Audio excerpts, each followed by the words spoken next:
Oh my gosh. I did it too hard. What did you do? I added moonshine. I did moonshine, Kahlua, and evaporated milk with a little bit of butter, and then I added like half a packet, not half a packet. I think maybe like 4 tablespoons of hot cocoa mix, and then I added like 2 tablespoons of white chocolate hot cocoa mix, and then I added 2 squares of dark chocolate. So it's really bitter, and like multiple dashes of cinnamon. So like Loki, I'm like dying. It's really good though. Like it's my type of hot chocolate. I don't really like thin hot chocolate. I like things that are like super thick for some reason. Yeah, like I'm pretty thick myself. Pretty thick. Hi, Eddie. Welcome in.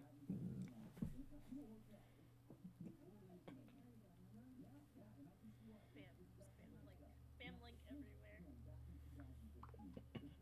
Did you put it on X yet? Yes. Okay, just have to find it.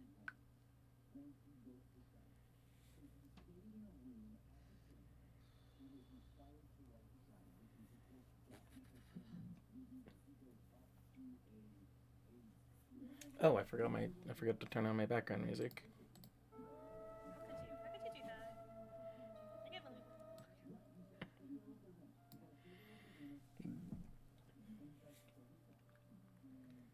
Just to have some ambiance.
I don't have anything to write on. I've been like running around my house this whole time.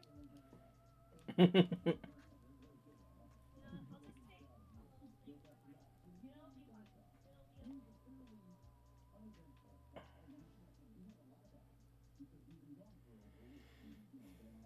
notebook is in front of me. Yeah, I should have thought to get something to like physically write on, but I'm just like I can write in Microsoft Word. Oh, you know what? I can just get my printer paper. Oh my god.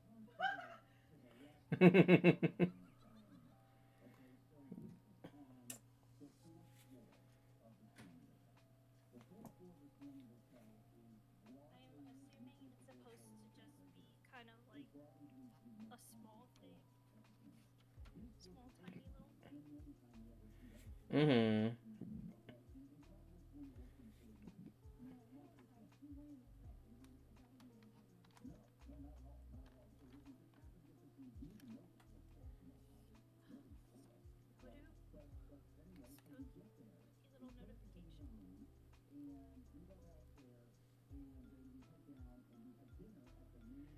That's crazy.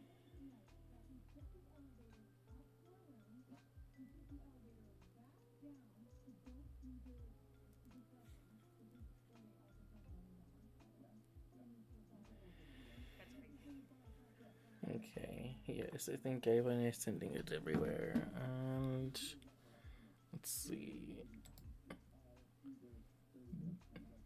Oh, cool. And congratulations on being first, Bay. Tee. Tee. We still got like 40 seconds until the ad break ends. Solid. Solid.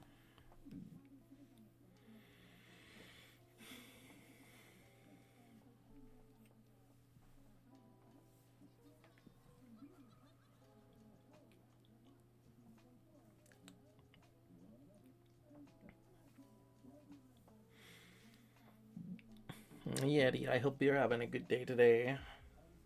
I appreciate you being here.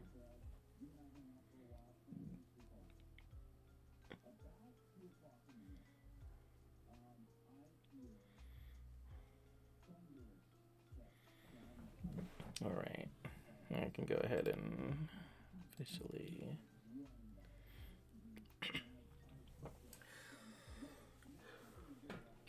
Salutations, hola, konnichiwa, and hello, and welcome to the dark side of Rainbow's End, where the real horrors is the stories and memories we share together. I'm Niji, your host and visual novel waifu and underbride. And today is Rainbow's End episode 27, Samhain Celebration. And today I am joined by my lovely witchy friend, Precious Seal, magical girl, Ikabe, aka Bay. Hello. And Io is sick, so she can't make it. She's resting. And Ella probably can't make it because her power's out, but still holding out hope that maybe she'll like just be late. Maybe her power will come back and she can like hop on in a bit. Um, so I hope everyone's having a good Saturn day. And today we are celebrating Samhain, as well as All Hallows Day. And as far as I'm concerned, the November 1st and 2nd are the bonus days of Spooktober. November 1st, more like October 32nd. Um, and our theme of the day is Samhain, and our word of the day is Samhain. So, Bay, would you like to explain what Samhain is? So little quick search. Sorry. Not prepared. I will read directly Yes. from Yes. The magical witching power of Google. of Google. Sorry, apologies. I forgot that was the thing.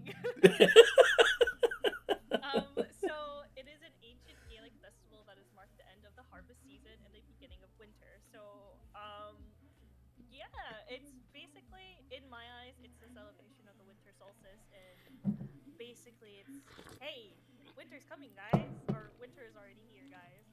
Um, it's Yeah. celebrated. It celebrated the dark half of the year, signaling a new year for the Celts, and was a time where the physical and spiritual worlds were believed to be permeable. Oh my gosh.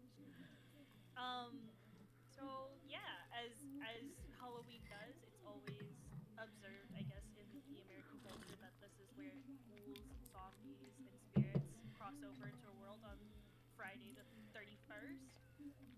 And I guess Saturday, November 1st is the continuation of that.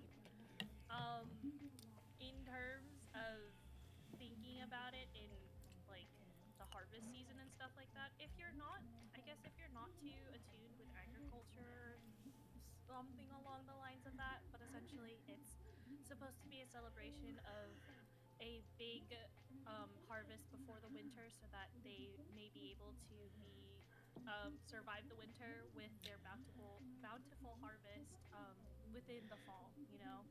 Hmm. Yeah. So more or less, it is to say goodbye to autumn, usher in winter. Um, It's personally one of my favorite seasons just because I just recently got into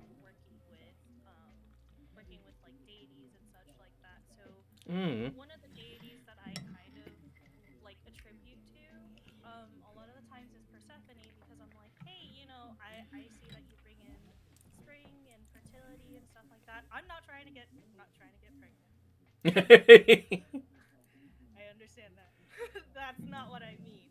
But this is one of the times where she actually has to transition from working on like the working on Earth and then coming back down into the underworld. And I think it's just really like to me, it's really important because I my other deity that I also attribute to is Hades.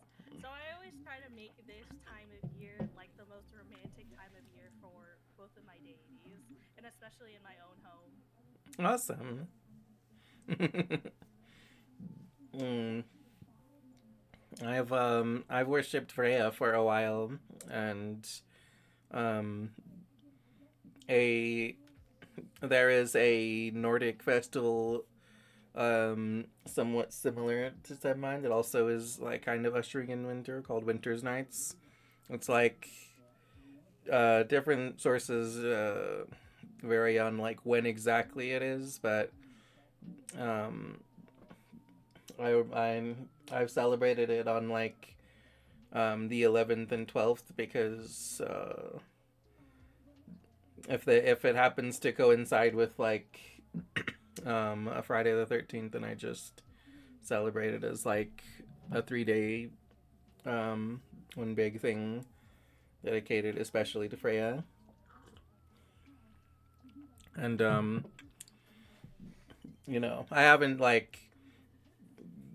I haven't been like super serious about like my my worship of Freya. Like I've worshipped her, but I haven't like set up a proper altar or anything.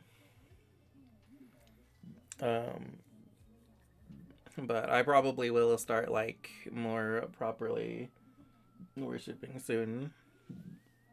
Um, so yeah, that's cool. Um, Lovely viewers, you will note that many witchy holidays are about like the change of season, things like that. Um, like it's like kind of largely about like the forces of nature and like what they're doing. Um, so that's why we celebrate things like Samhain, like transitions between the seasons and like pinnacles of seasons and things like that. It's kind of interesting to me because um it's my first like last year was my first beginning of actually working with these types of deities. I mean, they Mm-hmm. come from a completely different culture than I do.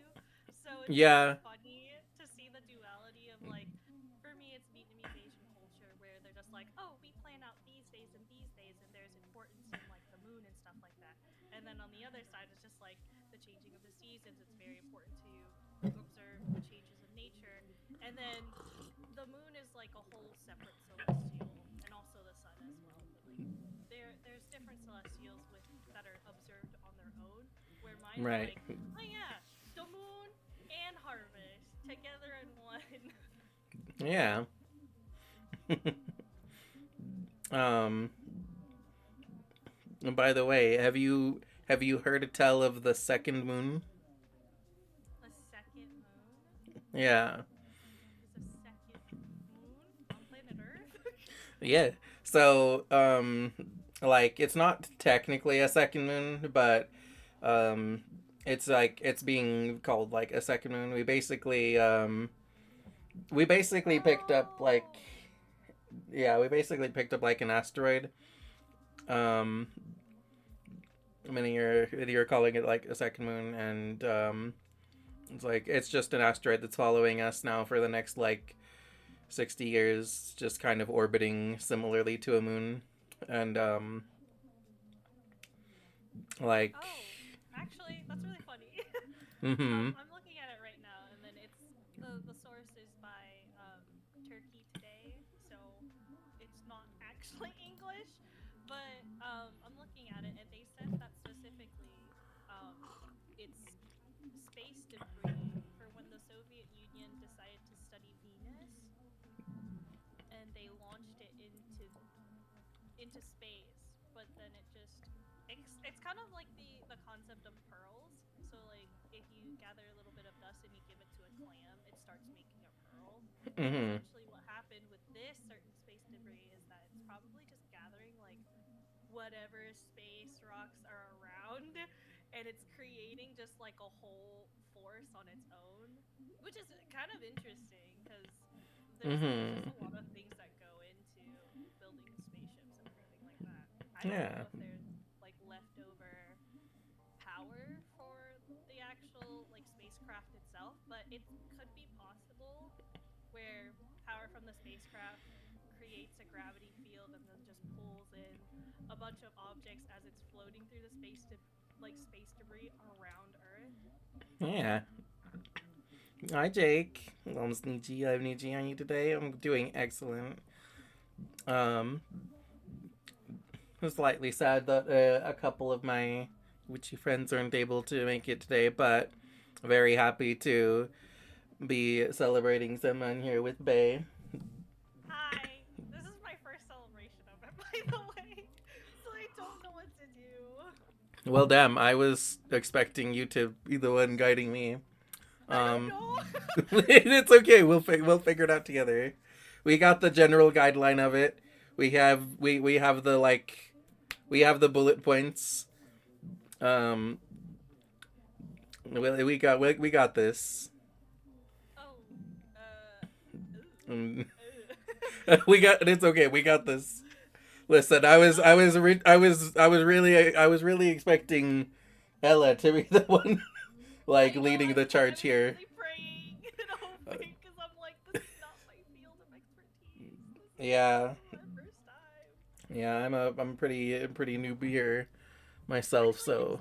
it's very close to what I would do for the Moon Festival. Essentially, Ooh. what Mm-hmm. they do is that, of course, you build. Okay, the bonfire part is actually pretty close to what we would do if, let's say, you go to like a Buddhist temple or something. But essentially, it's building of a large bonfire and also setting up an altar to offer offerings to your ancestors. Like that's what I would do. I didn't know I was supposed to do that, so whoops. I think I'm gonna do like a quick prayer with some incense and hope that the smoke goes out. Technically, the whole for me at least, the whole interesting part of lighting things on fire or lighting incense next to offerings allows um the ancestors to kind of like taste your food, quote unquote, if that makes Mm-hmm. any sense. Hmm. So how that actually works in belief is that when you're offering something and you light incense, the smoke carries the food to your ancestors who are up above, wherever they may be. Oh. Mm-hmm. That's awesome. Also, Jake, thank you for the Niji treat. And Jake says, "The nice to meet you, Niji's friend." Oh, nice to meet you too. I don't know what I'm doing, but It's okay. Listen, like it's not it's not super complicated. I think like we have the guidelines. If we were going in completely blind, I would be like maybe panicking a little bit, like, oh shit, wait. Like, hold on. Quick Googling, panic Googling of what to do. But no, we got this. We have a list of things. Um And There's like specific instructions. Ooh. we have our little list of things. We're good. So, Little list of um, yeah, I think I'm like personally, I'm really like happy with the idea that there's a second moon because even though I know it's not like technically actually a second moon, um, I just really like the idea of like a cute little second moon because it makes me imagine um that like there's just like a new like baby moon goddess that is just like being like either born or trained um that or actually is something. really cute. That's what I was Yeah. thinking of. Yeah. It kind of reminds me of like some stories. Some of them were like graphic, but like the birth of Aphrodite, Mhm. essentially, it's like giving me Yeah, that yeah. vibe. Yeah. Um like in particular there is a Greek goddess of the moon that I really like that is like very obscure because she's not one of the like the main like three. It's like she is Pandia, and she's the goddess of the full moon, Right. a daughter of Selene and Zeus, and like she doesn't like do much. She's not very much in mythology. She's just, but she is like a known goddess of the full moon and daughter of Zeus and Selene, and so like in my brain, she's like a little goddess that is like set to sort of like inherit the moon. Oh, that's kind of cute. I can see Yeah, that. yeah. So that's like what the tiny moon makes me think of, and I'm just going to like go ahead and call that second moon Pandia in her honor, whether they give it an official name or not. I I truly think that they might, but you know, the science community is low key kind of weird. Me like Yeah, having to be a part of it and just like also like have to go into the field and work with them pretty soon. I'm yeah, not excited about it. yeah. Well, Some of I them are weird. man, all those weird nerds. All those weird nerds, man. hmm Um. hmm. Yeah, I'm excited for the idea of this like second little moon. I know a lot of people are like kind of annoyed that it's being called a second moon because they're like actually it's not, but Actually. and it's fair. It's I like I understand it's not technically an actual second moon, but I like to think of it that way. I do too. I do. I think it's Um, a little bit more special than like seeing it from an objective standpoint. right, and I also think that like that gives really cool like astrological implications and stuff too. Um, well, yeah. Let's see. So, as far as our like drinks go, tell us again about the drink that you prepared. Oh, okay. So I made hot chocolate. I started with it's not the best ingredient to start off with, but I started with evaporated milk and a little bit of butter. I like my chocolate to be a little bit savory. Mm-hmm. And so I did that, and then I added a little bit of cinnamon sugar, just like cinnamon sugar, and then a dash of vanilla extract, and then I went really ham, and I added milk chocolate, hot cocoa powder, and then I added two like little squares of dark chocolate with a ton of white chocolate as well. So I have too many chocolate in this hot chocolate.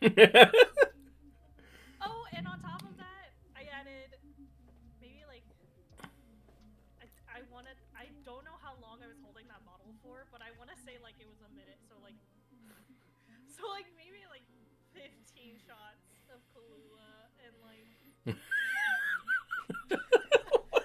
Uh, 10 uh-huh. ounces of moonshine, so it's a lot. Wow. I Yeah. am really heavy-handed with making alcoholic beverages. Everyone who knows me, there's this one Jello that I like to make specifically for a good friend of mine on her birthday. I won't be able to see her this Christmas because her birthday's in December. But Mhm. essentially, I made her coffee jelly with a little bit of a cream layer that's like horchata flavored. Ooh, oh my So god, that sounds so good. so I gave it to her, and she was just like, "How much alcohol did you put in this?" And I went, "I think I put in like 15 to 20 shots." And she goes, "That's just the coffee layer, right?" I'm like, "Yeah."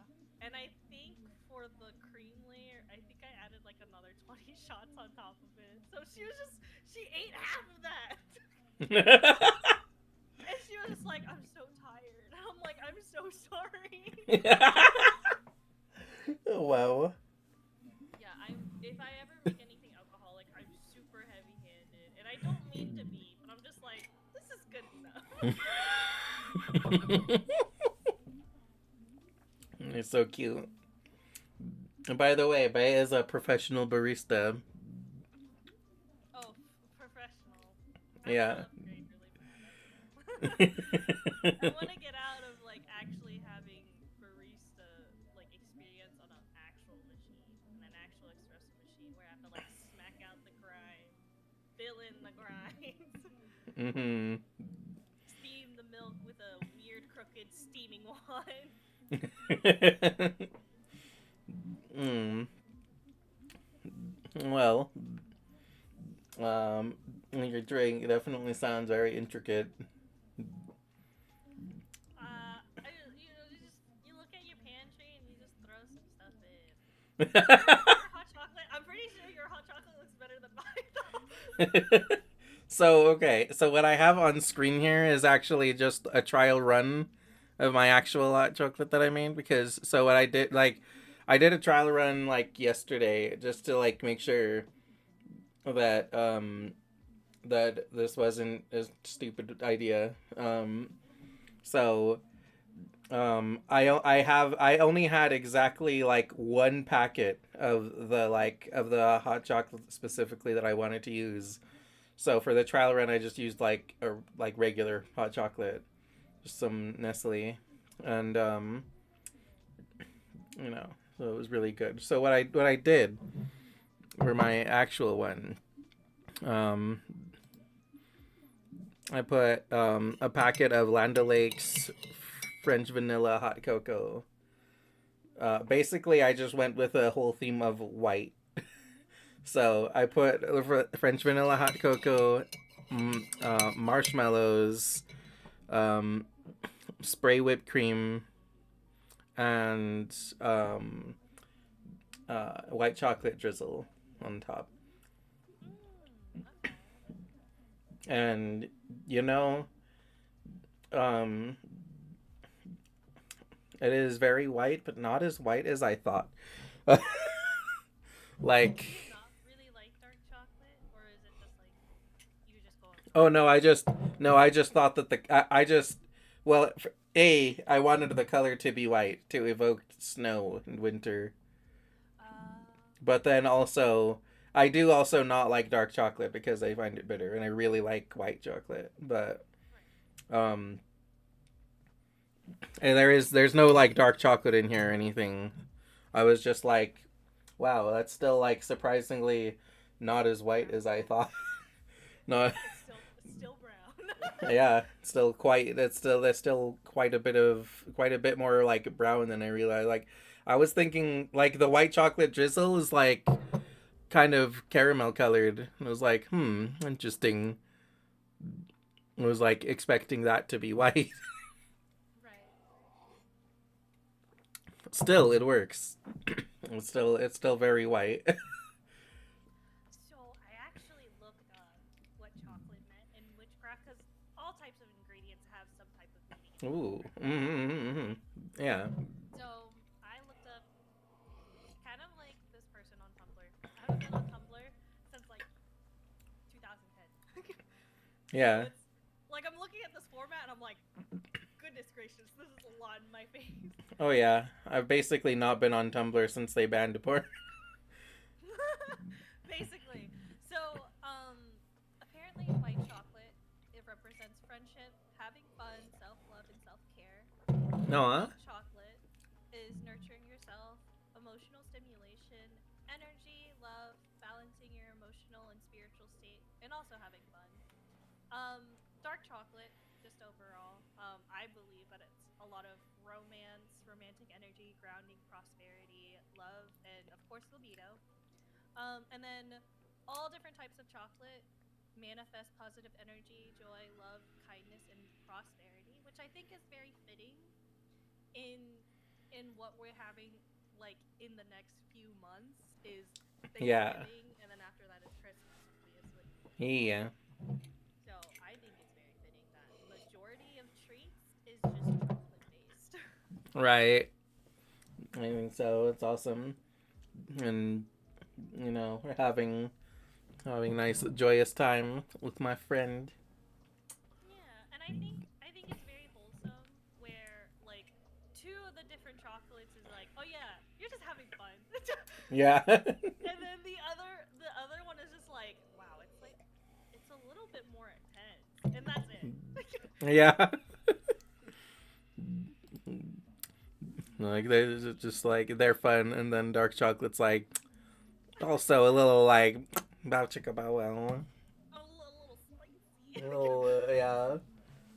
I personally like dark chocolate more, but that's just because like I grew up not with sweets, and I grew up with like more savory flavors. So if someone gives me dark chocolate, I'm just like, it's fine, it's done and over with. Like I friends forever.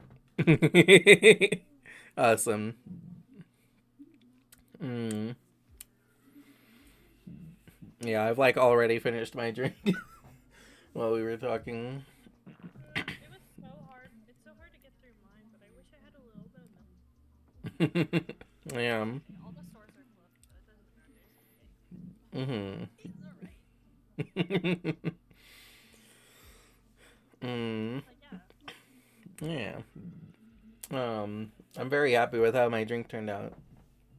Like, so I It can't. looks I like. good.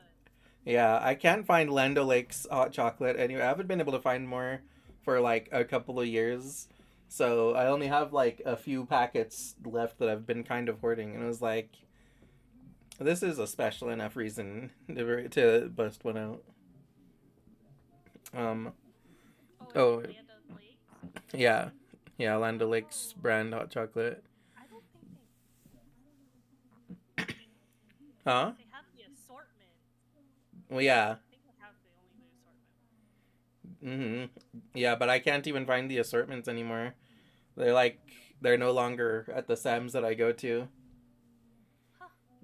Like they haven't been for years. Like I keep like hoping that you know one of these like fucking turn of the seasons or something. One of these like autumns or winters they'll be back, but I just haven't been back. But it's unfortunate because it's like the best hot chocolate, and all other hot chocolate is kind of like subpar in comparison, or at least all that I've had. Like I've had like it's like Swiss Miss is like very low tier, um, and like Nestle's like pretty good, um, but it's just not as like strong. Um, but Nestle's still really good if you just like put a bunch of other shit into it, but um, and I've had Abuelita's Coco, I think is the brand, and Oh it's yes, like that's also I really like that one more, but that's it's just because fair. like I'm very used to thicker hot chocolates. It's fair. This is good. I know that it is like it tends to be like a highly praised one, but it's just like I don't know. It's not that much um different in quality from like Nestle to me. Yeah. Like they're both like solid. Just I'm spoiled with the Land O'Lakes, so I'm just like, man, I really want that like Land O'Lakes cocoa. It says the Land Damn, fuck. It's like, Discontinued. I only see the discontinued mocha one, but I don't see if they've discontinued any of their other ones. mm,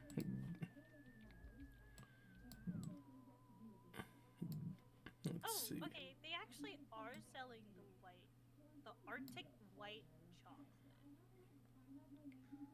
Oh, there was a whiter white chocolate one. Oh my, I'm silly. I was thinking that the French vanilla was the white one, but no, there It is a is an white chocolate one. online store, but I don't know if they're legit. So just like be wary. Yeah, I'll see what I But can it's figure like out. there's a 72 pack for $64, or there's a 12 pack for $10. Hmm. Yeah, they've always been like kind of a bougie brand because they're like it is the best, so it's You expensive. are saving money because like the regular pricing for 72 packets is $127. God. It's a good. I'm glad that I was looking into it because I was just like, I just want to know what it is. Yeah. Well, there you go. There's an online store since 1998. Nice. Um. Let's see. Um. Hmm. Yeah. Like I really like this particular hot chocolate, but like Nestle is like perfectly good as long as it just put things into it. I Hmm. I don't think I've really tried Nestle. I think I tried Swiss Miss, but then again, like that's like the generic brand. It is, and like it's like it's just it is like pretty like low tier chocolate. It's just like the most like basic hot chocolate there is, but it's not like awful or anything. It's just like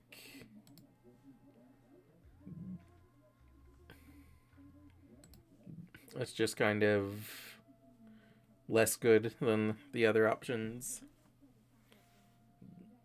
Like it's not as strong, so like it also just kind of doesn't like dissolve as well, so it just kind of like tastes powdery anyway. Did you know that cocoa powder actually is hydrophobic? Huh? Did you know that cocoa powder is hydrophobic? So Hmm. it doesn't like mixing around with liquid, so you have to like be really heavy-handed and like distribute all the hot cocoa into the water. Not Hmm. like milk or anything like that. Oh, I didn't know that. Yeah. Hmm. Gotta like get all the dust in there. It's specifically cocoa powder. I don't know if any other powder does that, to be honest, but Hmm. I think this one does that. Hmm. It's very interesting to see because you'll like warm up milk and then you'll pour. I pour the cocoa powder in after milk, and I see it just like sitting on top, and I'm like, I'll get you, I'll get you. I like it just depends for me because sometimes like I have an electric kettle and I like to um I like to pour it in if I like just um if I have like water in the kettle and stuff, but also it's also just very convenient to just put water in a microwave and just like warm it for like a minute and a half and be like, there, the water is good, and I just pour something in. And I'm lazy, Yeah. so I do often just do that. But also I drink a lot of like tea where I just reuse the same cup like all week, and then like so I'll just like grab my cup and like put like a tea bag in and put the like water to boil in the kettle, and um, so it just depends on my mood. I honestly I need to start making hot chocolate more with like milks instead of with water, because I'm just used to like defaulting to the water, but I'm like I should just start putting milk instead more. I should have remembered to do that this time because you know milk is also white. Um, so that would have Well, that made might have sense. helped. That might have helped to make it a little bit more, but Yeah. Um. I also see that you lit a candle. Oh yeah, How's yeah, your candle lit? yeah. I did. I actually lit the candle and took a picture and everything. It's like here next to me. I need to remember to like blow it out later. No, I shouldn't. I don't think I can forget because even if I Fair. like, even if I literally like climb into bed and like I'm just like ready to fucking like fall asleep, as soon as I like turn off the lights, I'll be like, oh wait, that's like I'll see that the candle's still lit and be like, oh right, like so I don't think I can just forget. Um, yeah, like a little scented candle. It's the fuck is it? It's like something cedar.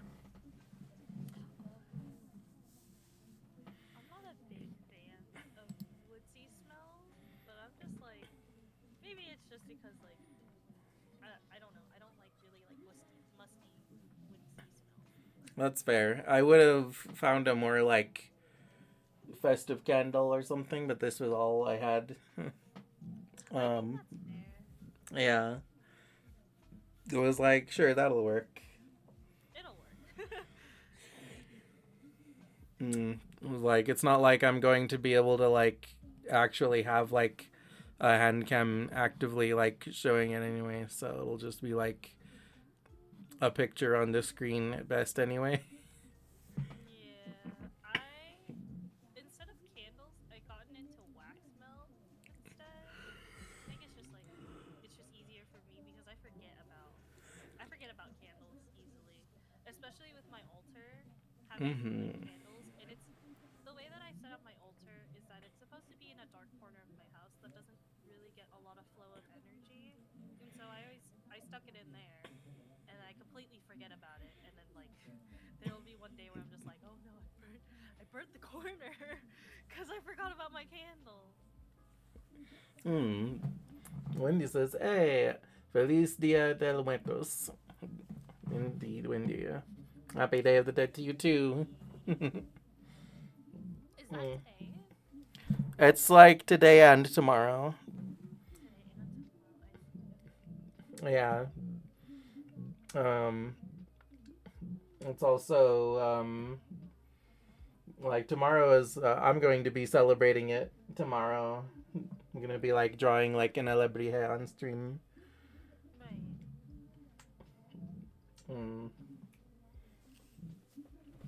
So that'll be fun.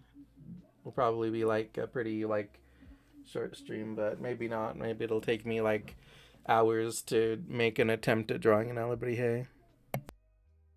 Can you explain to me what that is? it's, it's like this like colorful work of art that some believe is like a um guardian of the spirit world. Oh, okay. Okay. Um, so like, have you seen Coco? Yeah, yeah. The little like the colorful like flying tiger that Yeah. the grandma has is an alebrije, and like the other colorful animals like that are alebrijes. This is Um, like specifically is it like a guardian spirit that you have throughout your life, or is it just when you die? I well, I think that I think that for the most part, I believe is that they're just general like guardians of the afterlife. Um, but I think that like some things like Coco, believe that like each person like has their own that's connected to them. My friend's volume is low. Oh my god. Hold on a second. Oopsie. No, My that's bad. probably my fault. Here, I put you at like 200%. Oh, whoops. There, that should be better. Their guides to the afterlife. Oh, okay. Oh.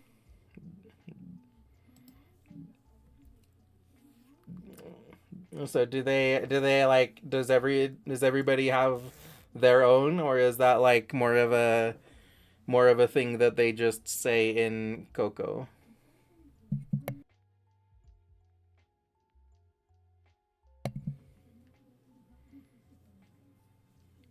Hmm. I know that like for the most part they just kind of came about because like uh somebody made like these like colorful sculptures in like 60s or 70s, I think. And then they kind of like tied them back to like um spirit guides. You're usually a pet or spirit animal you're close to. Okay. So they are personalized. Each person does kind of like have their own that guides them. That's cool. That's cool. Um, let's see. Um, hmm. So, do you want to um, do you want to write down things to let go of? Yeah. Yeah, yeah, yeah, yeah. Yeah, we'll do that. So we're thinking of things that we're like going to. Is it like? You know what? I Just. don't know what I'm gonna do. I had an idea when Mm-hmm. brainstorming ideas for when we were doing it, and I was thinking about it, and I was like, what should I let go? And I feel like okay, personal experience, but um, essentially, like I feel like I have a really big expectation for myself to be when I don't know the person. I'm very nice up front, and that just leads to them like trying to take advantage of me. And I don't know if I should try and let that go. But I think I'm gonna try and do that. I'm just gonna try and be like, they were just trying to do something malicious, and I should just move on with my life. And I don't know. Mm-hmm. I don't know. I have problems with. I feel like I have a lot more emotional with just people in general. Yeah, that's fair. I don't know. I don't know. Okay, so and then afterward, we have to Oh. get rid of it. Let me think. Yeah, hold on. Wendy says, they were made in the 30s by a sculptor that saw them in a dream while sick. And they're tied to a mythical Mexican creature called Nahuatl, which shapeshifts kind of like a skinwalker.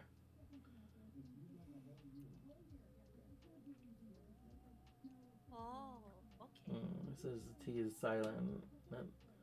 T Nahuatl. is silent. I mean, it's like a. Are you sure it's silent? Because I thought that it was like. Isn't it like an Aztec word? Isn't it like an Aztec word means like serpent?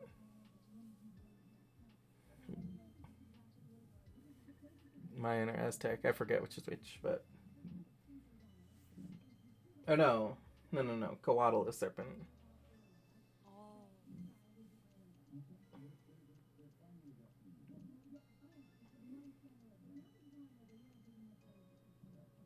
Hmm.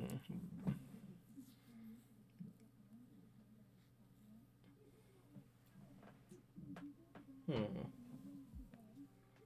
Anyway, yeah, Liberties are really cool, so I kind of like the idea of designing one. Yeah, I'm also not sure what I want to let go of. I was kind of figuring that I would like figure that out while I'm here. It's like, hmm.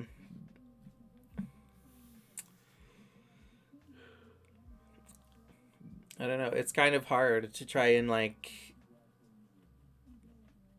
verbalize the things that I want to like change like that. And also it's like it's kind of hard because I'm like, well, like I don't really want to like there's like things that I kind of want to change but not let go of entirely. Like I think I would do well with being like um less inhibited because I feel like I feel like as like a streamer it'd be good to just kind of like let loose and just like let myself say random shit more and stuff. Um instead of kind of trying to like carefully and pristinely figure out what I want to say. It's kind of just letting myself say things would be good, um but at the same time, I also like don't want to just completely let go of inhibition because that's it's also kind of important to have some inhibition. I think it's fair to kind of write the restrictions and the limitations of what you want to do. So like instead of like, oh, I'm writing to let go, you can write I'm writing to change for so and so, you know? Yeah, that makes sense. Cuz like if we're doing stuff for manifestation or just things to change, then you can be specific about it and be um like for example, I want to change my state of unmotivation and try to find something else to do productive, you know? True. That's Hmm. what that's personally what I would write. Okay, hold on, give me 1 second. Mm-hmm. Yeah, okay.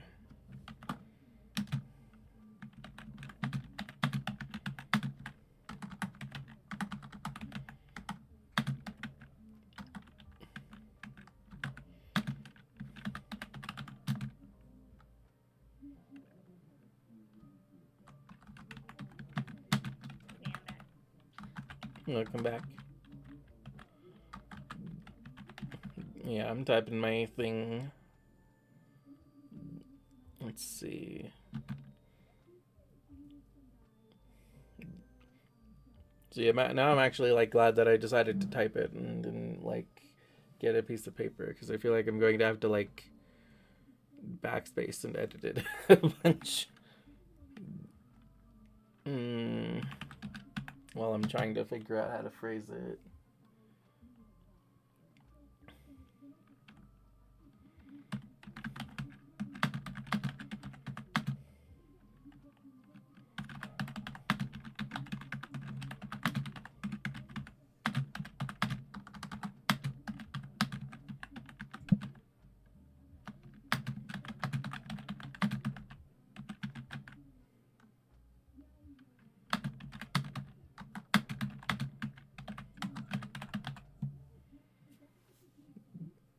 Okay.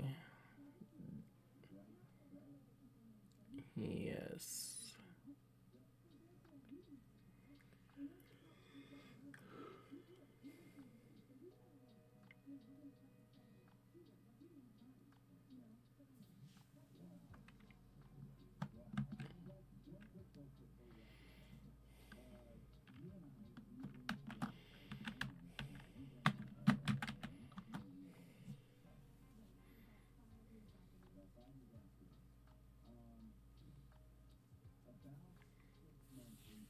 Okay, I wrote mine down.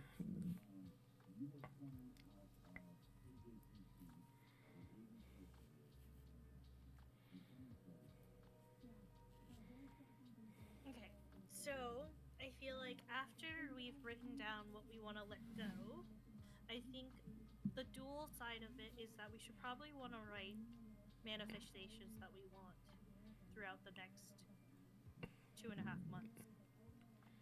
Mm-hmm. I think that would be pretty good. Okay. Let me get another sheet of paper because I'm worried if I write it on the same paper, it's not. Yeah, yeah. Yeah, ahead. Or yeah, because I folded it in half. I'm gonna split it down the middle. Yeah, that makes sense. Hmm. Okay, so I'm going to. Let's see. So, what I wrote for my letting go was I wish to let go of the inhibition that keeps me from fully expressing myself on stream and being myself to my family. And then,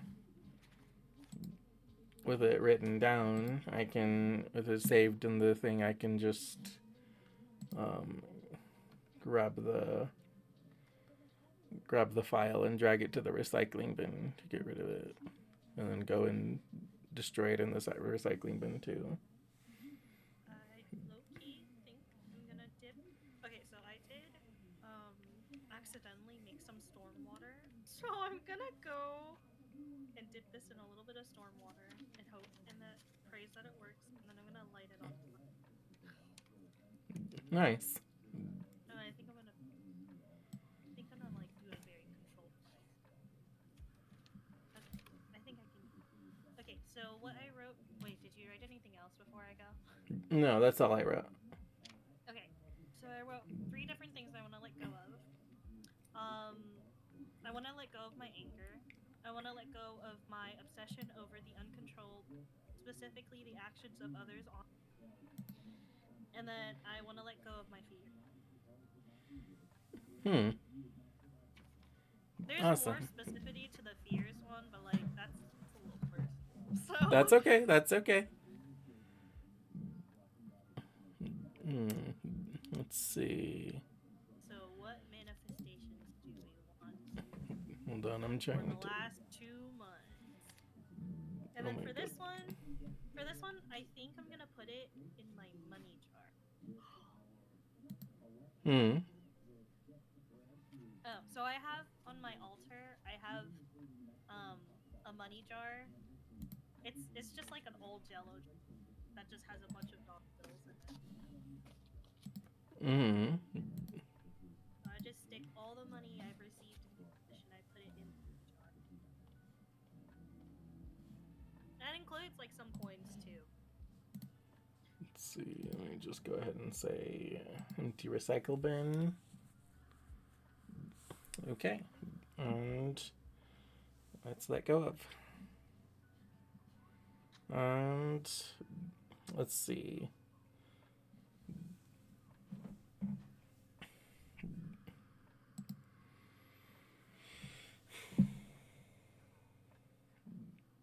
Let's see.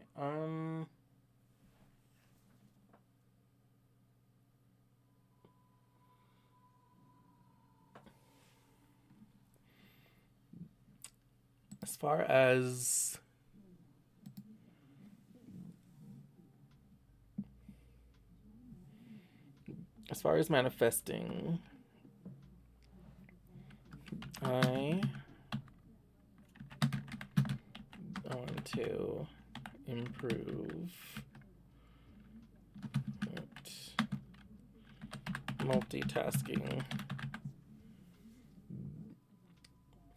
Multitasking is quite difficult for me, and usually, like, if I'm playing a game and like if people are like talking to me, then I like stop playing the game because I can't focus on like both, even if it's like a fairly casual game. It's kind of like hard to multitask. Hmm.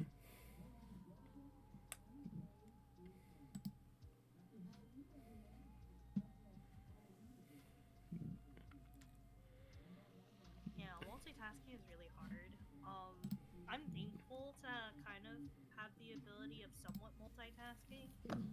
Yeah. But it just was a lot of hard work. Yeah. Like, I need to find something that can get me to be able to, like, multitask at least a little, because it is, like, very, like, unproductive to sit there and just, like, stop playing the game for, like, an hour to, because, like, because people are chatty and stuff, and I, like, want to encourage people to be chatty and everything. I just also don't want them to be, like, sitting there wondering why I'm not playing the game. I think truly it's really hard because I've done that a fair bit amount, but that's just because like they got me in a certain topic that I'm really passionate about. So Yeah. I don't think that's a bad thing. I don't think it's a terrible thing, but it is kind of like it is kind of worrisome because it's just like I'm trying to play the game and all I could do is just yap. Right. But I don't think yapping's a bad thing. Yeah, it's just that they, like, it would be nice if I could at least make progress while yapping, like, sometimes. Like, it's fine to also just, like, sometimes take breaks from the game to yap, but, like, I wish that at least while doing something, like, very, like, sort of casual, like, while, like, just grinding or something, that I could be able to, like, yap and multitask while I do it. Yeah. But it is very difficult for me. Yeah. So, what I'm manifesting is that I would like to improve at multitasking.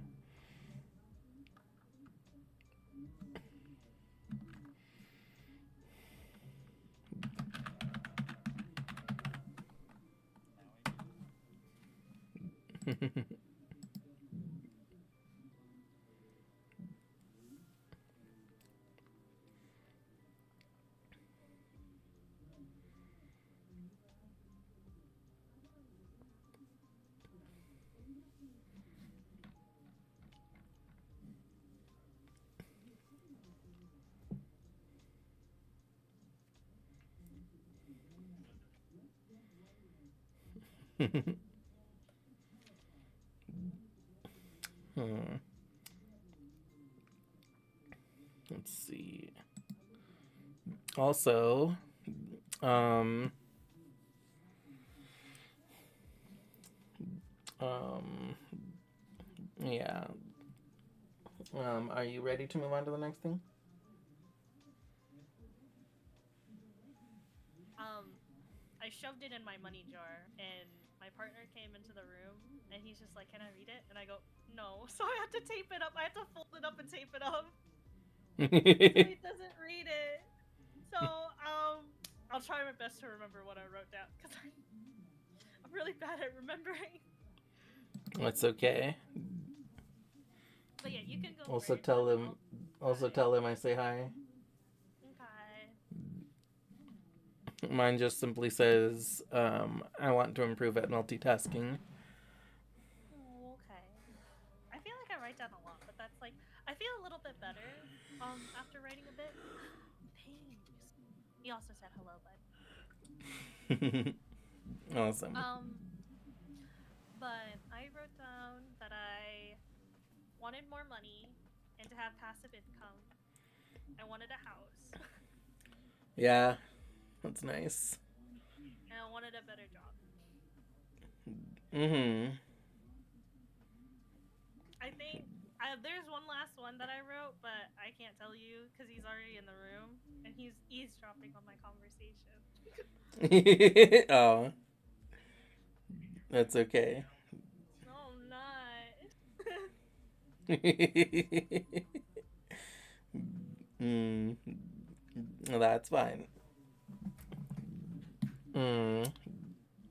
I don't know how I'm gonna get rid of it, but I think I should just light it up and then bury the ashes, which means I need to do a controlled fire. Yeah. Hmm.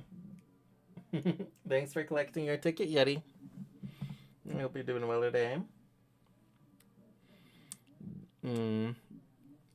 Also, let me see. So let me go ahead and eat the Niji treat that Jake redeemed earlier. So aside from the delicious hot cocoa, I also have like little Haribo gummy bears as a treat today. They're just tiny little like packets of them that have like 4 gummy bears in it. So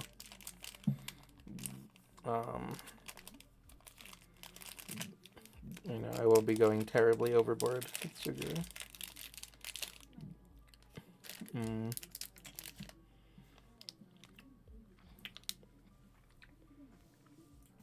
So, as far as reflecting on the past year, I actually have a whole thing for this because at the beginning of the year, I wrote a thing manifesting my future for the year. Right. And so this is like basically I wrote a story of my own life that takes place right around now, actually. Oh wow. Yeah. Yeah. Wow, that's like some future planning. Yeah. So I could just read this whole straight little thing. It's like a page. Niji's Future Manifest 2025. November 2025. I awaken in my bed on the edge of my living room, cuddling a beautiful woman. I gently kiss her cheek and carefully slide my arms away from her, careful not to wake her. I check the time on my phone. I hear her stir next to me, and I turn to look at her and just stare at her beautiful face for a few moments as I grin beamishly at my good fortune to have her here. I get up and immediately take a few steps from my bed to my computer, turn it on, and sit in my computer chair. I check my phone as I wait for the computer to load everything. I got a message from a friend telling me they tried my first tiny VN demo. They liked it and give me some feedback. I put a Twitch stream on my computer, lowering the volume in consideration for my sleeping sweetheart. I open up my time-making list to make my schedule for the week. Watch a Spanish movie with Sai. Too cold for tennis, need a more practical winter workout. My usual watch parties. VTubing twice this week, work on VN once this week. Gotta try and make some time for crafting soon, and decide who I should try to craft with. I hear stirring behind me again. She's sitting up in bed, checking her phone. I greet her. Good morning, gorgeous. Want me to make us some breakfast? Yeah, that'd be great, she says, her voice still groggy. I get up and start warming a pan and wash my hands. I crack some eggs into it. I finish them and hand her a plate and spices. I toss the empty egg carton into the mostly full trash bag and toss the trash out while I'm up. I toss it outside. I wash my hands and sit and eat with my sweetheart. Did you sleep well? I certainly did, with you by my side. My dreams were very sweet, thanks to you. I slept pretty good. The bed could be better, but the company is perfect. When we finish eating, I hand her a piece of marshmallow fudge. She takes a bite and her eyes widen. This is delicious. You made this? Yeah, I tried a new recipe. I wasn't sure it'd be good, but it came out perfect. I've been trying to just try new things recently and hope they turn out well. So far, most are successes, and when they aren't, I still learn, so it's still worth it. I ask if she'd like to shower together. We do. A little fun in the shower while we're at it. When we finish, we get dressed. I send her with some homemade fudge, and we part ways as she heads home. I'll see you soon, sweetie, I say as I wave goodbye. I sit at my computer and set up my stuff, opening OBS. I hit the start stream button. Good morning, everyone. Welcome to Rainbow's End for an impromptu stream. I'm your host and visual novel waifu Niji. Today's theme is looking forward to the future. That's it.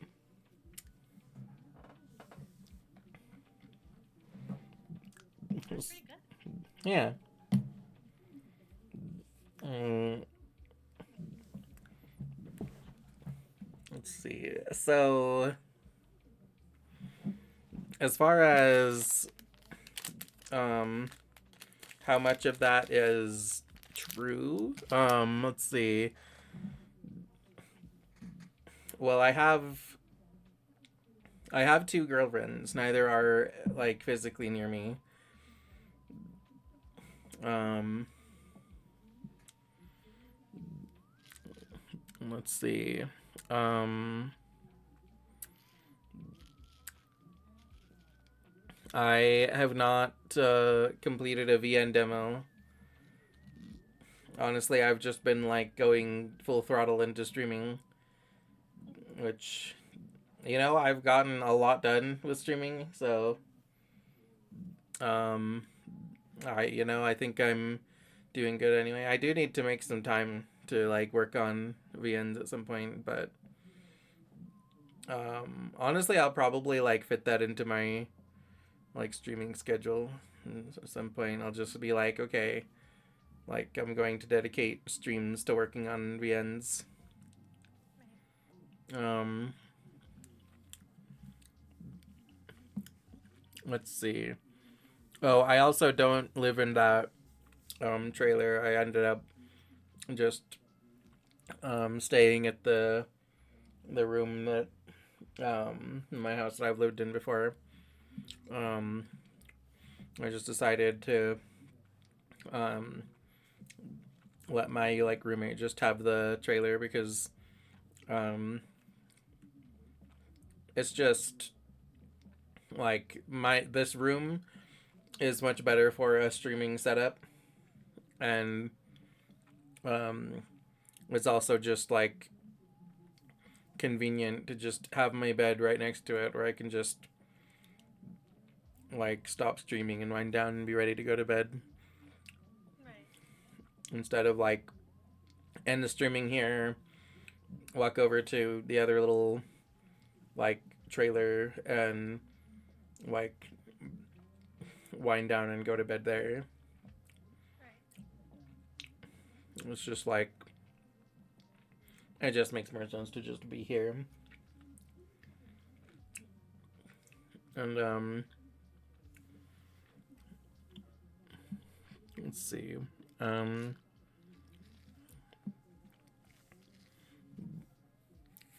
let's see. I am still learning Spanish, although I've kind of like fallen off and am currently distracted by the Duolingo chess lessons. You're learning how to play chess? Yeah, I already know how to play chess somewhat, but I also was like, um, well, chess lessons are like easier to do, require less like brain power, so it's mostly just like a lazy choice that I need to stop making and get back to my actual Spanish lessons. um, let's see. I have not been like doing tennis for workouts. Um, let's see. Usual watch parties, yes. VTubing. I mean, VTubing twice this week. Honestly, I've been VTubing like this month. I've streamed like 23 times. Um,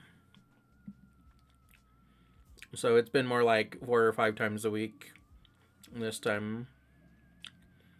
Work on VN once this week. Yeah, I haven't been working on VN. I've been kind of. I've come up with like another idea of a VN that I want to work on. Let's see. I'm trying to make some time for crafting. And yeah, I don't craft shit. I did craft a doll this year. Right. Yeah. At a little workshop, but that's about all of the crafting I've done.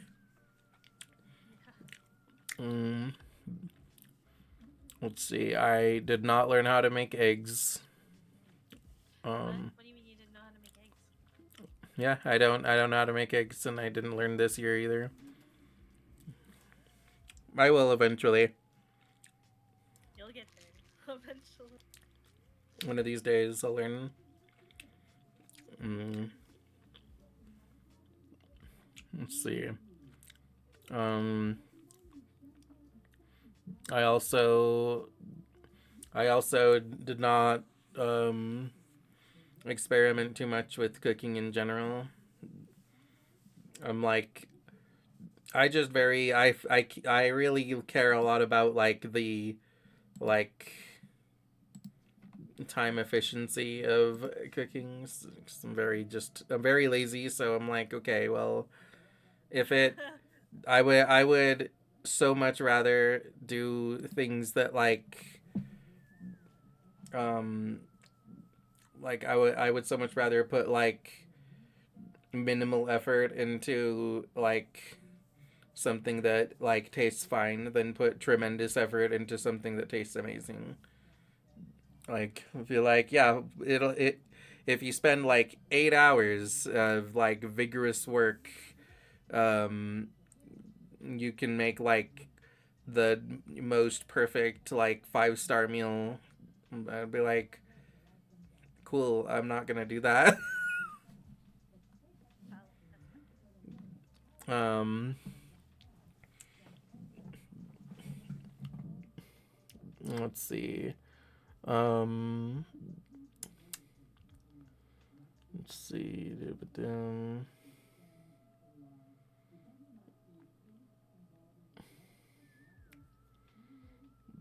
Oh yeah, and I haven't been making as much use of my time making list as I should have. I need to try and like get back into that.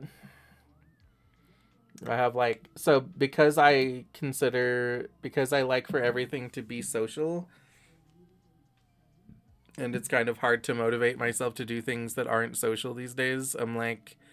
I made like a whole little list of um like a whole like I have a whole like Discord channel in my like notebook for just like how to trying to figure out ways to like make solo activities social activities so that I can like get them done so that I can be more motivated to get them done. Mm. Um so yeah, I've been like like trying to figure out how to make things more social. I'm like, okay, well, once I get good enough at Spanish, then I can kind of practice Spanish with my Spanish friends, and that's like social. Um,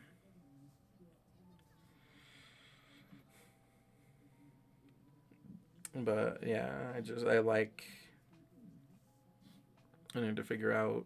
I need to like kind of buckle down on my time making list more, and, like put more effort into making it work.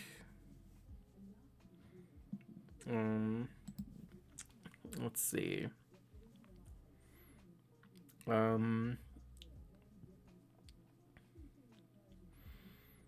and then honestly, that's like,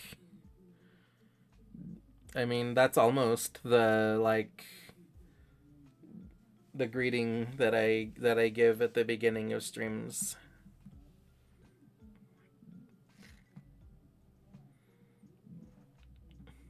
Like I was still thinking about it here, I guess, because it's not quite exactly what my thing ended up being. Hey, Alex, welcome in.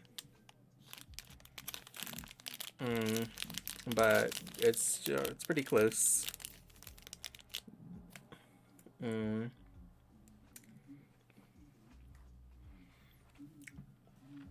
And honestly, all around,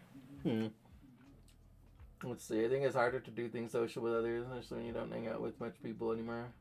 Because I don't anymore. Everyone's so busy. It's hard to find time in general. Yeah, that's fair, but I have so many friends and everything, and I like everything to be social. And honestly, Um, I just kind of, I just need to make things. I need to try and make my solo things social in some way, so that I can be motivated to get them done. Especially the things that I like have a hard time finding motivation to do. Right.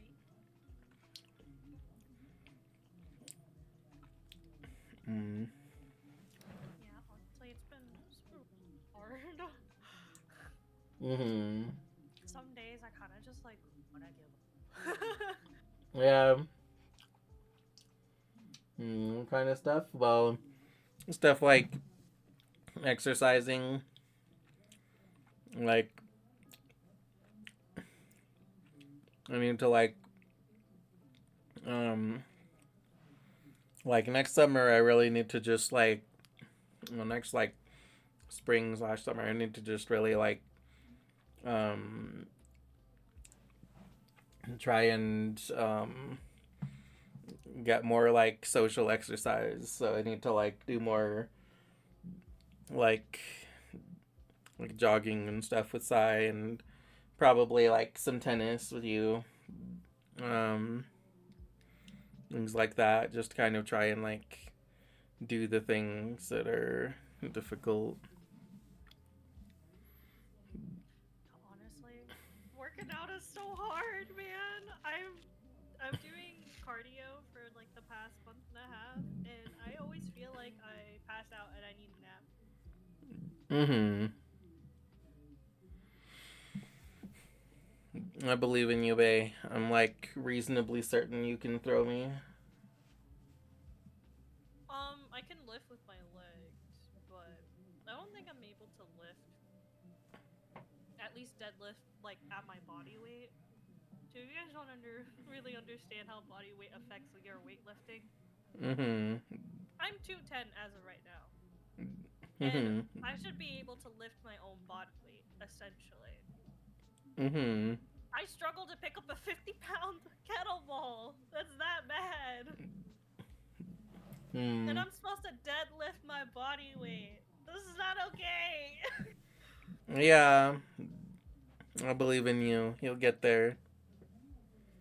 It's just that I feel like I actually need to if I actually want to go into deadlifting, I need to go do like a personal coach that will push me into being able to deadlift properly. Mm-hmm. And like lifting is not a problem for me at all. I can do it fairly easily, and I kind of understand like, oh, what muscles am I using to pick up these weights? The problem is consistency and the proper training to actually deadlift. Yeah. I also I also kind of want to like keep my dad bod. I'm not gonna lie, my legs are pretty muscular.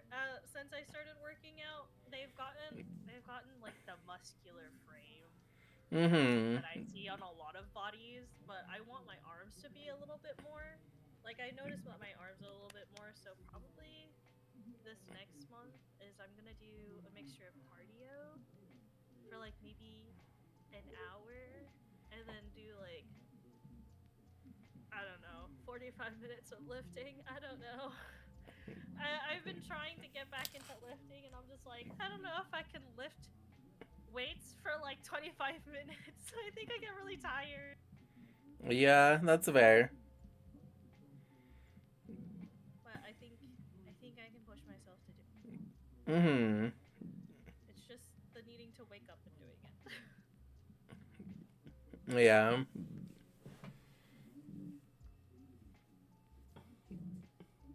Yeah, I did like 90. I did like a month and a half, and I'm like I'm so tired. That's And I took fair. a whole week off this week, and I didn't even mean to. So I definitely have to go back into doing my cardio. Mm-hmm.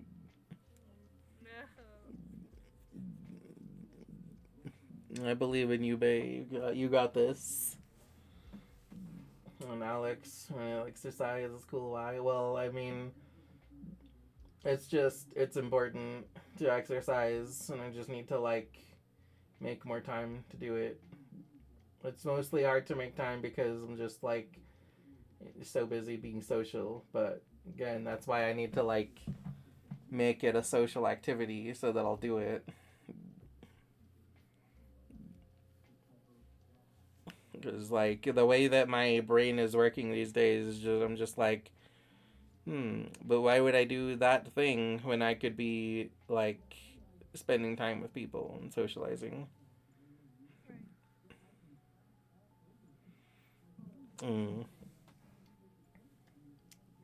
But I just need to like do more stuff with people while I'm socializing with them. So that's what this list is about. That's what this list is about. Yeah, that's what my little time making list is about. I like made it at like the beginning of the year. I just need to like actually use it more. It's hard to find the time.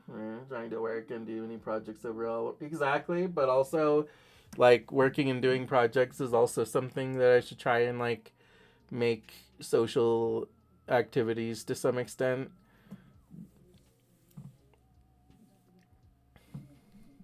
Um,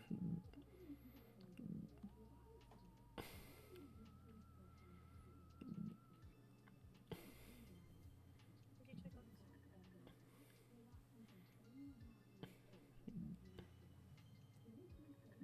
mm, let's see.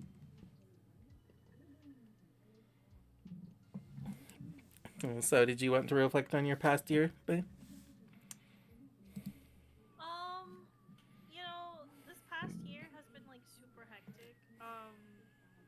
If anything, if you told me a year ago I would be in this position where I've moved out of my parents' house and I'm living my own life, and then also I'm actually being an adult, I think I would cry. Okay, I think a little bit. I'm like I'm happy where I'm at, but if you asked me in the past year, I think I've been like, oh, I don't think I'm fit to be here. Yeah. I don't know. It's. I think it's been a really, really interesting ride. I mean, I didn't expect to really go into VTubing that much because streaming has always been a hobby for me, and I've never really experienced like interacting with other VTubers or like you know talking to other people in general. So to me, this is a huge step of where I was a year ago. Yeah. Um, and I'm always thankful to like with the interactions I've always had with other people. So I'm just like, yeah, you know. Yeah. It's very interesting to me that I'm actually like putting more time to streaming, especially with such a busy schedule, and I actually am trying to make myself even more busy. So I don't. That's it's just been a lot. Right. No, It's I just been a whole big thing. I know what you mean. Like, so as I mentioned, I'm generally very lazy. It's very like, usually it's very difficult for me to motivate myself to like get shit done. But with streaming, I've been like very motivated to do so much work and put in so much effort and everything. And like, this month especially, I like really pushed myself. I did like 23 streams. Oh my god. Like I planned out so much shit. I got so much shit done. I completed like 3 games. Did a bunch of collabs. Um, Celebrated my girlfriend's birthday. That's Um, fun. yeah, and I got most of the stuff that I wanted to get done in October. So it's been a really um, like it's been a very like productive year for streaming, and it's also been a very productive month, especially. Like I may have gone a little overboard with Spooktober, but like man, it was fun. I feel like honestly, I was surprised that I kept to my 2 streams a week the entire time because honestly, there are days where I just like I don't feel like this anymore, Yeah, and it felt absolutely, so bad. And I was like, you know what? I absolutely. already put the time and effort into it. Like, might as Yeah, well just do it. for sure. Um, this last week, uh, I keep hearing this, but like X is like, wow, you've impressioned at least 1,000 people so far, and I'm like, that's crazy. and then Hmm. and then I go to my stream, and actually this whole past week, I streamed every day up until today. Hmm. And Good so job. I'm like, why did I do that? Why did I do that? I'm so Yeah. tired. Yeah. I'm I so know, right? exhausted. Yeah. But yeah, I mean, that you're doing so good though. I'm very proud of you. Thank you. I mean, like, I didn't expect like my last week to be like, hey, yeah, you're a funny little goober. You're gonna stream every night because you're obsessed with Hogwarts Legacy. Yeah. Let's see. Yeah, I don't Alex. blame anyone not playing spooky games during spooky month. I get it. It's supposed to be like, oh, scary game, you know. I genuinely do not care for scary games. I'm not a big person about scary games. I'm terrible. I'm absolutely horrible cuz my normal heart rate is about like 120 and it will spike almost to 200 if I'm playing a spooky game. So I might pass out. I don't want to play a spooky game if I'm going to pass out. Hmm. But yeah, That's fair. Oh, it by gets the me way, so upset that people are just like, "Oh yeah, you should play a spooky game." And I'm like, "I'm not going to play a spooky game." And they're just like, "You're a scaredy cat." And I'm like, "Okay, what about it?" yeah. By the way, did you finish Friendly Neighborhood? Yes. I finished the whole game. Yay. I surprisingly, I feel like it was the only spooky game that I finished. Yeah. But it was not that scary. If anything, I kind of got over like getting jump scared by the Muppets, and I was just like, "No, you're just a nuisance in my face," and I just want to beat you up. Yeah. Mm. And what'd you think of it by the end? Okay, so if anyone hasn't really played My Friendly Neighborhood is like TLDR. It's a game very closely aligned to like Sesame Street in the essence of like these are crazed puppets. They're not your normal puppets, right? And the ending of it all essentially is a questioning whether or not the world is going into a better place or it's going into a darker area. And I think it builds a lot more of how people see and grow up from childhood into their more adult lives. And Mm-hmm. like I was thinking about it and I was like, yeah, you know what? I feel like the world does have a lot of darkness, but like if there's more positivity in the world, I think it would that was the whole message of it. And I was like, Yeah. thanks. Yeah. Honestly, all around, I think it's actually like a very wholesome game. Like, I think that it gives the sort of like illusion of being like spooky, but really, the puppets don't really, for the most part, like hurt you or have much like intent to hurt you. They're just They kind kind of of just like throw like you around. yeah, and like they're kind of just being wacky in a weird direction. Also, thank you for the 10 stream streak, Alex. I mean, I honestly I repeated a lot of their phrasing yeah, back to themselves, and I was just like, I sound like a crazy person. yeah. It's like one of them would say something on the lines of, "Oh, I wait for the mail. I wait for the mail all day," and I'm like, I would repeat that back, and I was like, I should not say that. Absolutely not. That's if anyone walking by, if my window was like and they heard that, they've been like, "She's crazy. She's so crazy in there." And like, what Yeah. other things did they say in my friendly neighborhood? Hold on.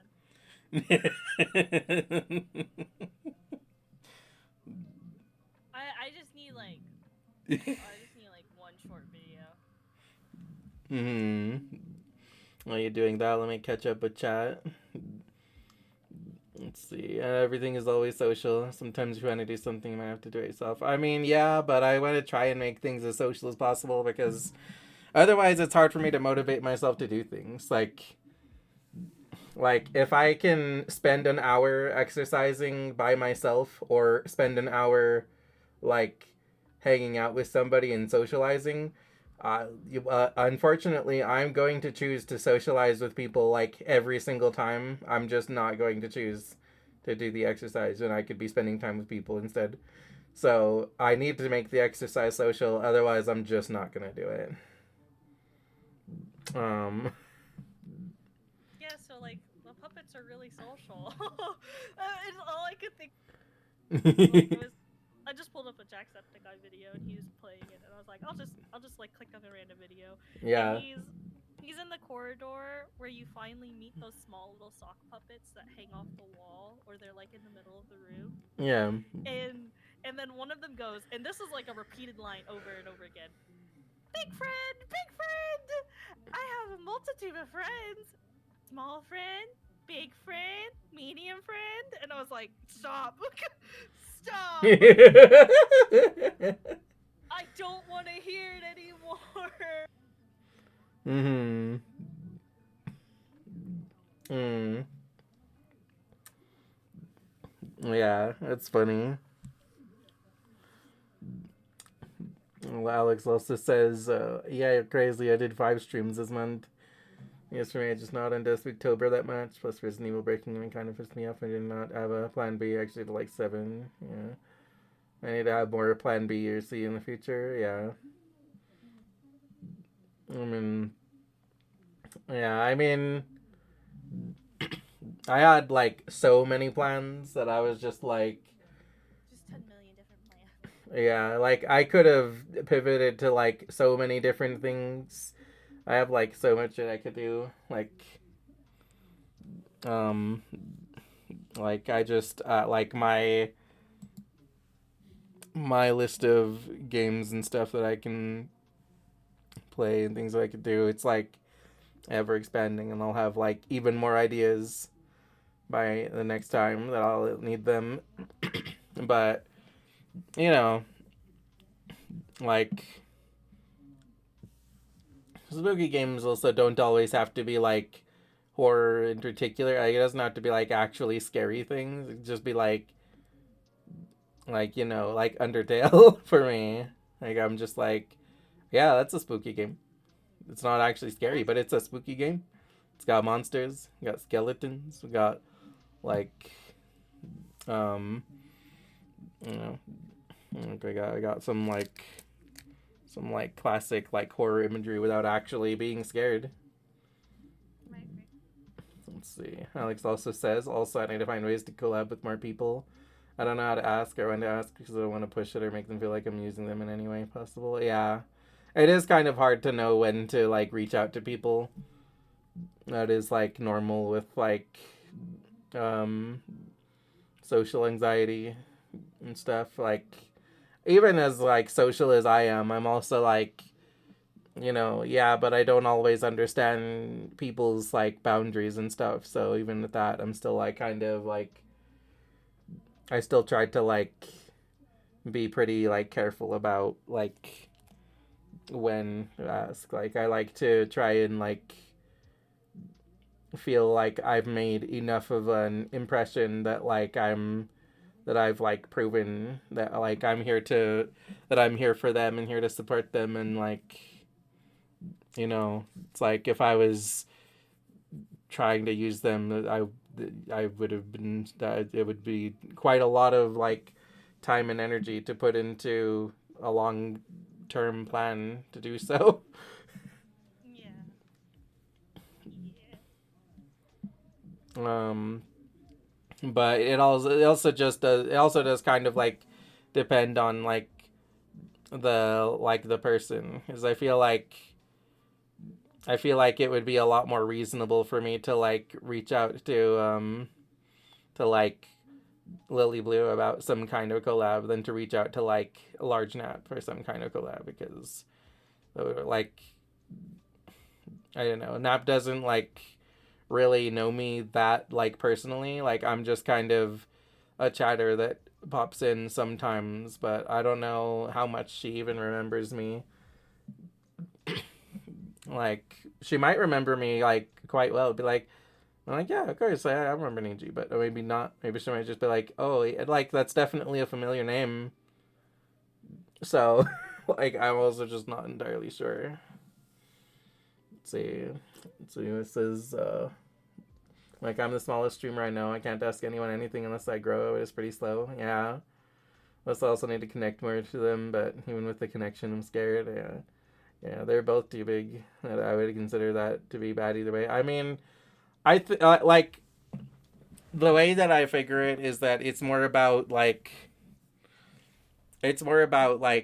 friendship, because you kind of don't want to collab with people for which you don't really have like much chemistry in the first place. Like you want to have a good vibe anyway. So like it wouldn't make sense to collab with somebody that has like similar numbers that like if there's somebody that you just don't know. Um but like like it just I think that it's more about like having some watch out, there's a trans parent over there that will phase into you. You told me to find people in my size or like the same number of followers and all that. It's just hard. No, I didn't say that.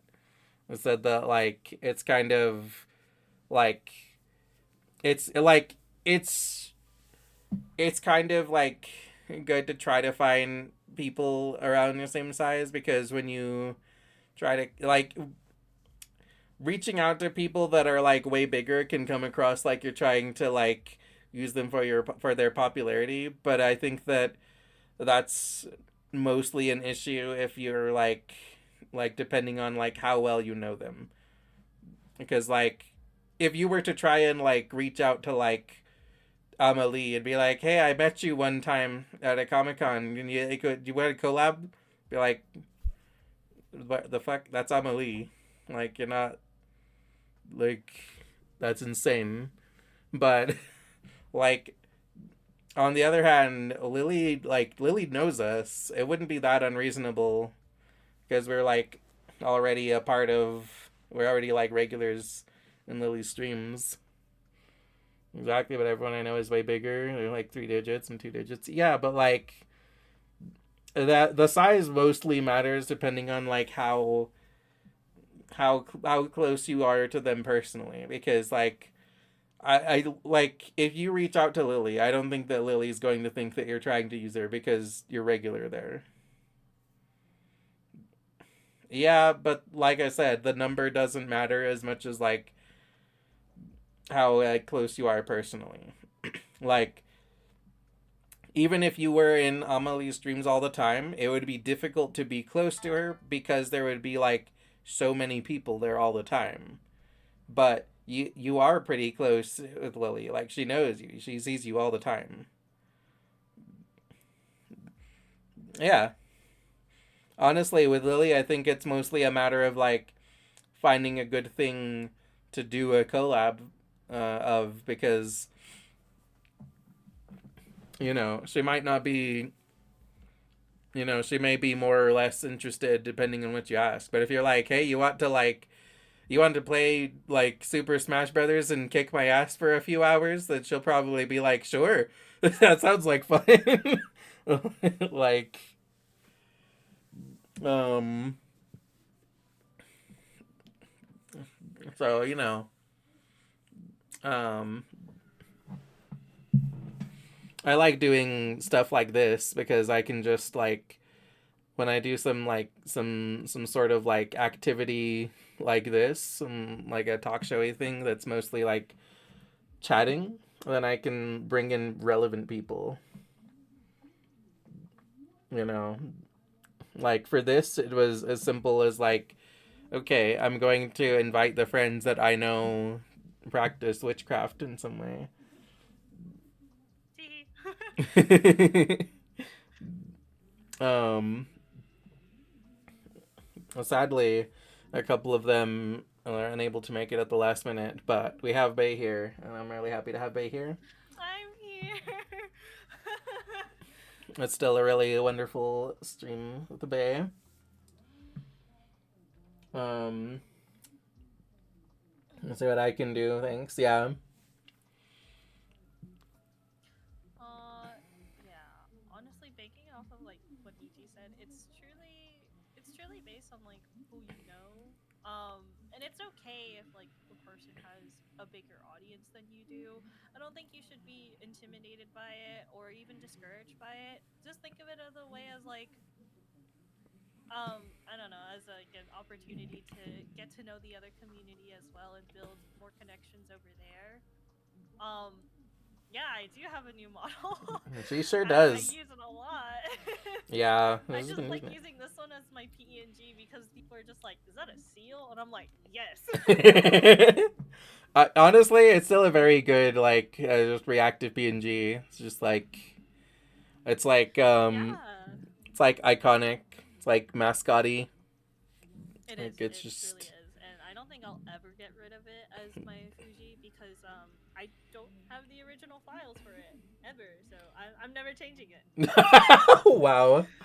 I I'm mean, never that's fair. changing it. That's It's fair. here forever. Hell yeah. Until I make a remastered version of it, but it's here forever. Awesome. Um, let's see. Um, yeah, I'm glad that you enjoyed my friendly neighbor. Um, Oh yeah, it was not the type of game that I thought it was going to be, and I yeah, think that's what makes it so charming to me is that right, like I expected it to be just like running away from puppets as right. they turn into these grotesque monsters and try to grab at you, but it's just there's a deeper story in it. And Mm-hmm. I truly enjoy games that have deeper stories into it, more Yeah, meanings, more open to it's interpretation. it's so like weirdly like it's so sort of like refreshing when you like there like so often there's like stories that try to put like a scary like twist onto things, so it's very like sort of refreshing and interesting to have something that's like initially horror have like a weirdly wholesome twist to it. I know it's kind of funky. It's kind of weird. Yeah. Yeah, I don't know. I genuinely was not expecting that ending out of my friendly neighborhood. I Yeah. mean, I'm very more driven to horror games that have a story. I mean, mouthwashing was part of it, and of course, Faith Unholy Trinity was one of them. Yeah. It's just that I didn't want to play that because rotoscoping was made by real human like actual subjects and traced over, so it's a lot more body horror and grotesque, and it freaks me out. Mm-hmm. I mean, it's very interesting because I love seeing the whole like the whole process of how rotoscoping is made into body horror. Um, and what I just recently found out is that the horror genre of people who are doing short films as of right now has gotten into human puppeteering, which means they would make like a silicone of an actual human being and then just make body horror out of that, and it freaks me out because you're basing it off of like a real life human being, and it's made completely out of silicone with, of course, like faux hair and stuff like that. right. But like they stretch it and then they like augment it, and then I'm just like, no, stop. Mm-hmm. Yeah, I'm just I'm, anything that's really close to the human body is uncanny. I just cannot.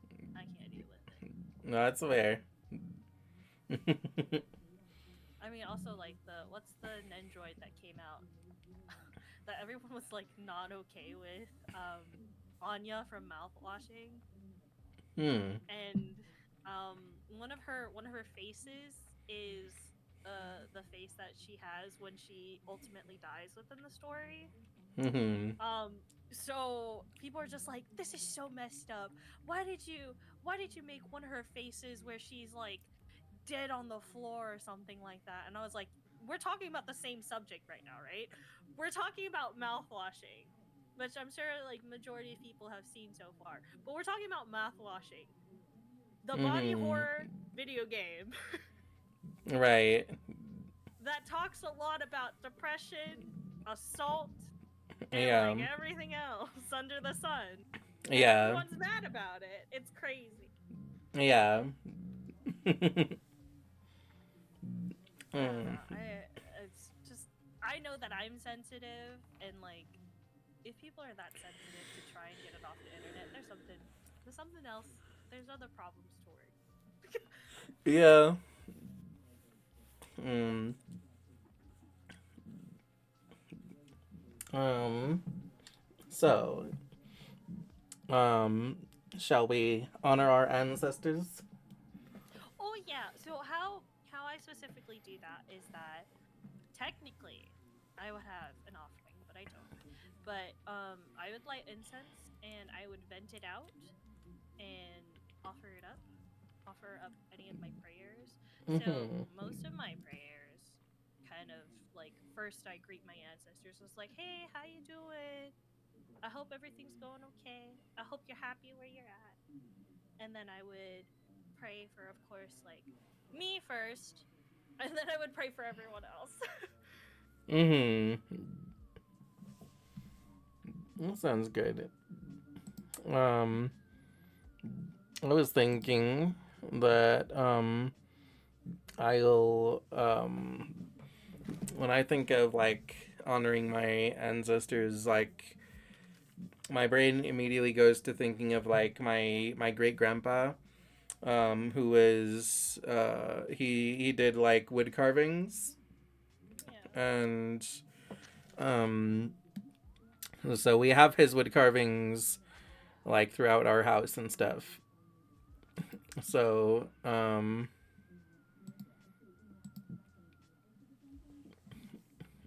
so we have on the right here we have the like the nativity scene that he carved.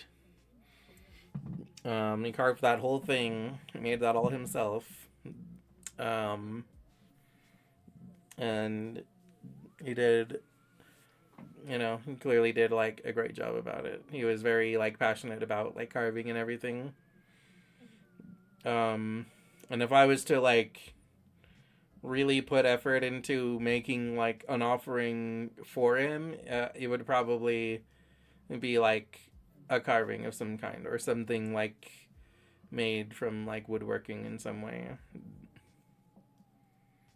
Um, and then on the left, we have carvings, many of which are made by my great grandpa, but also many of which are made by like other people in my family. There's like some like crosses that like my dad made. There's like um, some other like pieces from different people, and there's at least like one thing that my grandpa um, bought from another carver.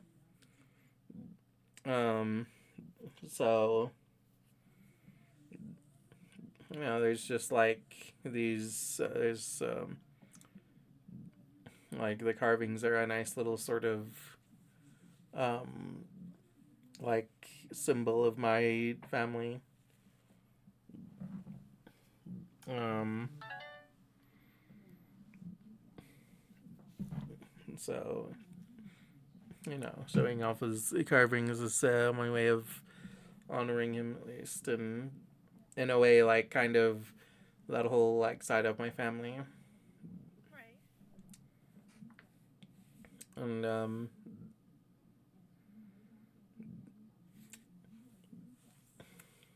that's what I got. Yeah, I normally in like Vietnamese households, if you grew up in like a child home and everything like that, you have like a huge shrine. So both like each of my parents both had different religions. My mother's side was Catholic, and then my dad's side was Buddhist. But I was raised with a lot of Buddhist traditions, and it's very integrated into Asian culture. So a lot of the times, like I would make prayers to people that I didn't really meet or they've already passed on before me. I Mm-hmm. guess the true like the only true person that I would ask about is probably my cousin. He essentially passed away during 2019, basically like right before COVID happened. And I guess I'm a little bit thankful that he did pass because then he wouldn't have to be stuck in a world where it's it's like going downhill. Mm-hmm. Especially if the state that he was living in, I don't know. I just wish that he's in like a place as of right compared to where he was before. Cause I don't talk too much about his story, but he he was an illegitimate child for my uncle who's oldest on my dad's side. So the Asian hierarchy kind of works in a way where it's like if the eldest son gives birth to like the first grandchild, then they have basically like a higher ranking than any other cousin um born after or before them. So let's say for Mm-hmm. example like my dad gave birth to me, and I'm older than the cousin that passed away, he still has a higher rank. Mm-hmm. So it kind of works in that hierarchy, but essentially he technically was the first grandchild. And even though that he wasn't like fully he was like a half sibling integrated into the family, we still all kind of loved him and accepted him for who he was. I think the only problem or the only person who had a problem was literally the man that made him Right. because he was just a little bit different than all his other sons. His other sons were, I hate to say it, but they're slackers. So this cousin in particular, I think the reason why I have such a big connection with him is because like he's he's basically like the minority within that family. And so I connected with him being like an LGBTQ member myself. Like I Yeah. just wanted what was best for him. And Yeah. so I kind of just like I kind of miss him a lot. Yeah. I understand that. Yeah. Mm. And I guess I do a lot of art for him because he was a big person for art. He basically like painted a lot in his free time and he had a Mm-hmm. sketchbook with him all the time. And like to be fair, I never really seen any of his sketches, but his paintings were so pretty. They were about like landscapes and nature and everything like that. And I was like, oh, Yeah. I wish I got one. I wish I got one, but I'm pretty sure they're buried with. Mm-hmm. Hmm. Oh, it's beautiful. Thank you for telling us about your cousin. I mean, it's always around this time where I'm like, oh, I really miss, because he died in the winter, Mm-hmm. and I don't know. I wish he's in a winter wonderland. Yeah. Yeah, I hope so. Mm.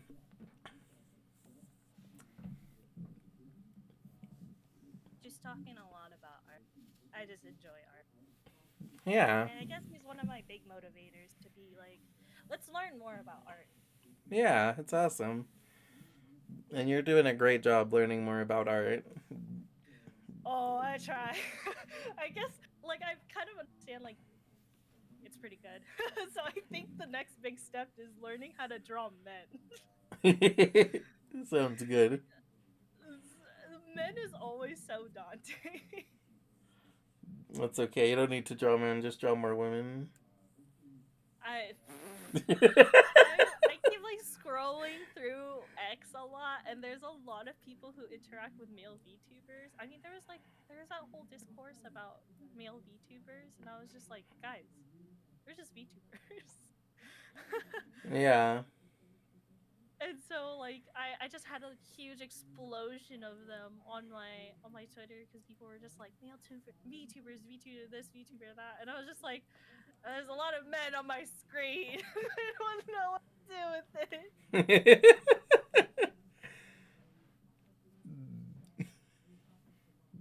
Hmm.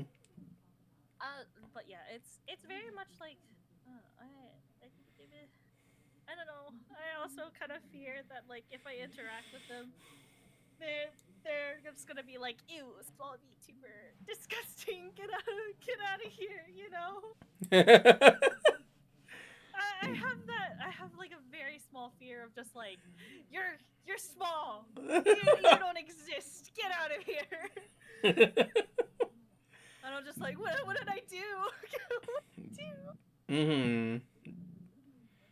I think Yeah. everyone who has a very small audience has that small, tiny little fear of just like, Yeah. Yeah. Like for the most part, I'm just like most people are cool people and like you know are like appreciative and everything, but there is always like that sort of fear in the back. It's like yeah, but like